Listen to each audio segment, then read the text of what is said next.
আসসালামু আলাইকুম। আমি মোহাম্মদ শাকির রহমান, প্রভাষক, রকুনুদ্দিন মোল্লা গার্লস ডিগ্রি কলেজ।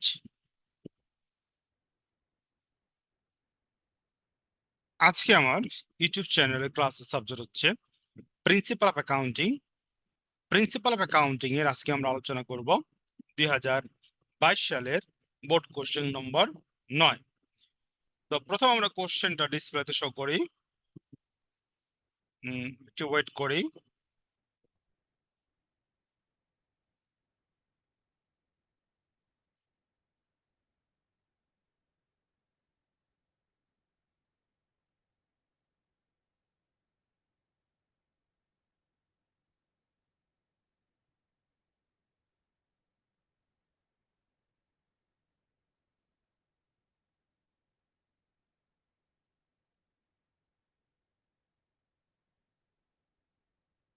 কোশ্চেনটা পড়ি আমরা। দা কম্পারেটিভ, তুলনামূলক, condensed balance sheet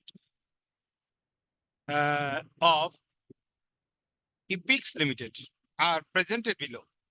Epix Limited comparative condensed balance sheet December 31st.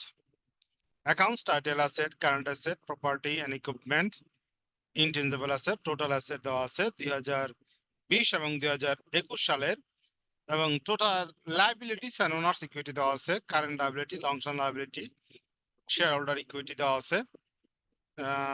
এখানে রিকোয়ারমেন্টে বলছে prepare the horizontal analysis of balance sheet and data on Epix Limited using 2019 as a base। 2019 এর base করে কি করো, হরিজন্টাল কি করো, অ্যানালাইজ করো। 2019 এর উপর বেস করে কি করো, হরিজন্টাল অ্যানালাইজ করো। তো আমরা বোর্ডে চলে যাই।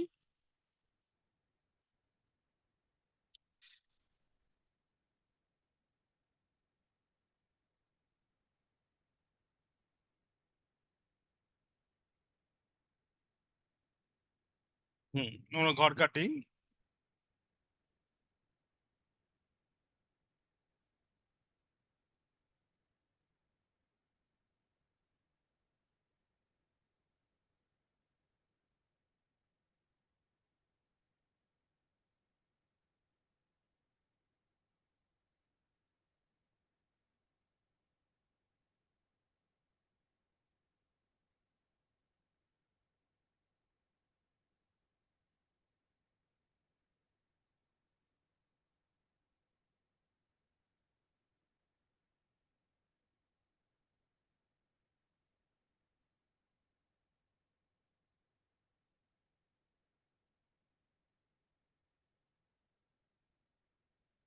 হুম 9/2022 অ্যাকাউন্টিং।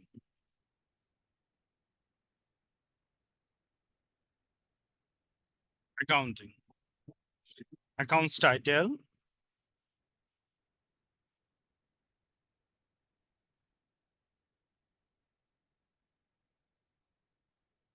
2020 টাকা, 2019 টাকা, increase or decrease, increase or decrease, percentage of change,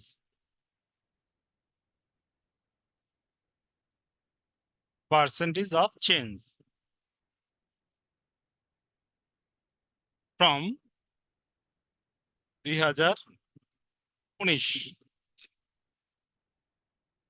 উপরে কোম্পানির নাম লিখি আমরা, ইপিক্স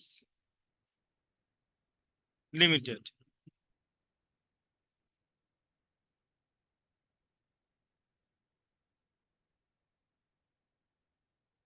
Condensed balance sheet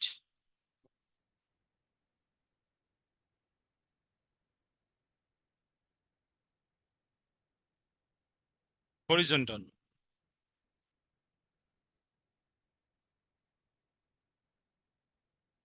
horizontal, তারিখ হইল at 31st ডিসেম্বর। তো কোশ্চেন আমরা প্রথম কপি করি। প্রথম হলো অ্যাসেট। অ্যাসেটের মধ্যে প্রথম আছে কারেন্ট অ্যাসেট,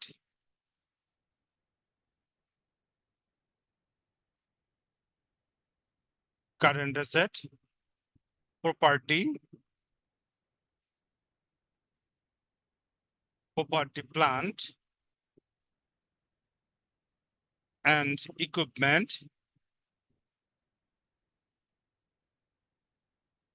and equipment এবং আছে intangible asset।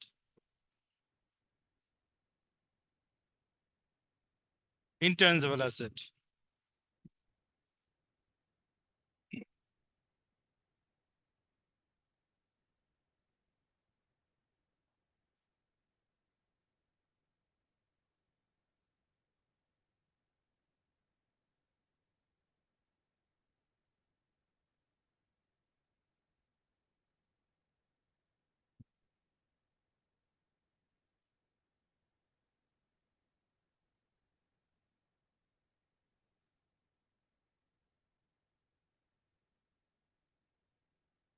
intangible asset তো অ্যামাউন্ট গুলা বসাই দেই কোশ্চেন থেকে দেখে দেখা।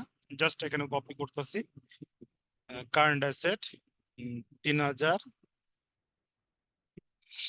37,000, আর এখানে হলো 40,000, এবং প্রপার্টি আছে 49,500, এখানে আছে 45,000, ইনটেনজিবল অ্যাসেট আছে 13,500, এখানে আছে হলো 20,000, যোগ করলে যোগ ফল হইতেছে 1,00,000, এখানে হইতেছে 1,05,000। ওকে, তারপর অংশ লিখতেছে আমরা লাইবিলিটিস। এটা হলো আমার টোটাল অ্যাসেট, এটা হলো আমার টোটাল অ্যাসেট। তারপর অংশ আমরা লিখতেছি লাইবিলিটিস এন্ড ওনার্স ইকুইটি।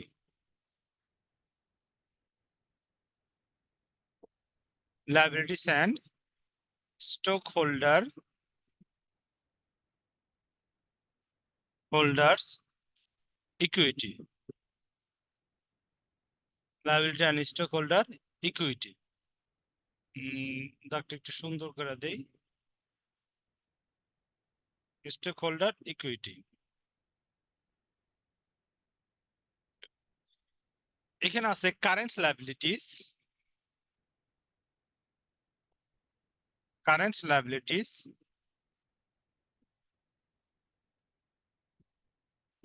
আরো আছে long term liabilities,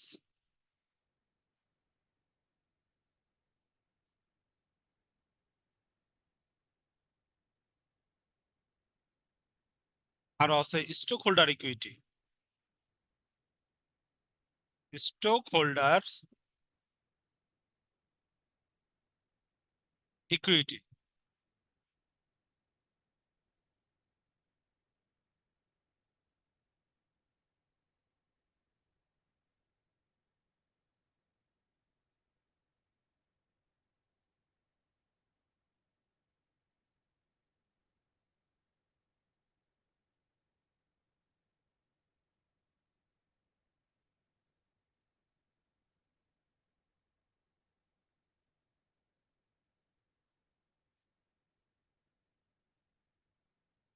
hmm,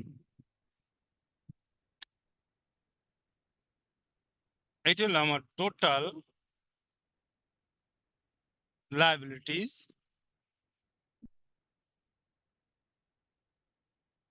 and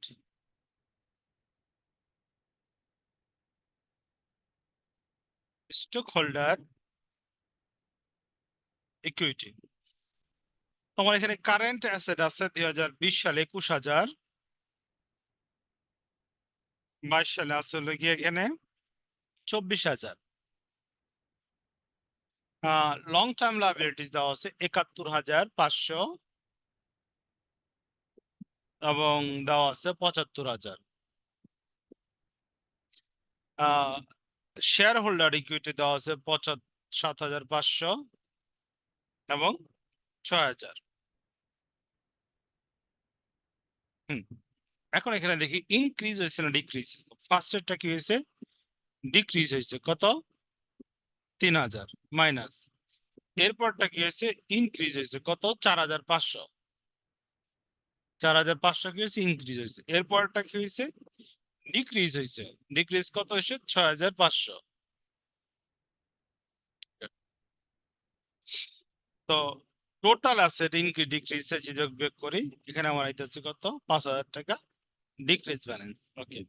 current লায়াবিলিটির ক্ষেত্রে এখানে আমার ডিক্রিজ হয়েছে কত? 3,000 টাকা, আর কি কমছে। এবং লং টার্ম লায়াবিলিটিস এর ক্ষেত্রে এটা হলো 75,000 টাকা হবে, একটা শূন্য কম হয়েছে এখানে। লায়াবিলিটিস এর ক্ষেত্রে আমার 3,500 টাকা কি হয়েছে? ডিক্রিজ হয়েছে। এবং শেয়ার হোল্ডার ইকুইটির ক্ষেত্রেও কি হয়েছে? আমার 7,500 ছিল, 15,000 টাকা কি হয়েছে? 1,500 টাকা কি হয়েছে? ইনক্রিজ হয়েছে। যদি যোগ করি, এখানে যোগ ফলটা কত? 5,000 টাকা কি হয়েছে? আমার ডিক্রিজ হয়েছে। এবং এখানে টোটাল 2020 সালের টোটাল অ্যামাউন্ট টাকার হইলো 1 লাখ, এখানে 1,05,000। এখন দেখেন পার্সেন্টেজটা, ঠিক আছে? তো পার্সেন্টেজটা আমি করবো হলো গিয়ে 2019 সালের উপর বেস করে। তো একটা একটু দেখাই আমি এখানে।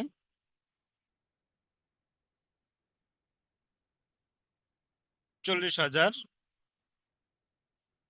উপর হইলো 3,000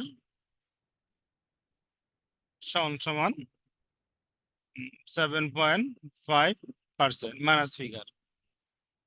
এরপরেরটাও একইভাবে হইব। 19 সালে হলো 45,000 করে, নিচে হইব গিয়া 45,000, উপরে 4,500 সমান সমান পার্সেন্টেজ দেব 10%। এরপর হবে আমার এইভাবে 20,000 উপরে হইব 6,500 মাইনাস ফিগার। আমার অ্যামাউন্ট হইব এখানে 32.5%। পার্সেন্টেজ গুলো যোগ বিয়োগ করলে আমার এখানে আছে 4.76% কি মাইনাস। ওকে। এরপরেরটা, হ্যাঁ, কারেন্ট লায়াবিলিটিজ এর পার্সেন্টেজ হইব 2,400, 2,400 বিয়োগ 3,000 মাইনাস ফিগার সমান সমান এখানে আছে 12.5% মাইনাস।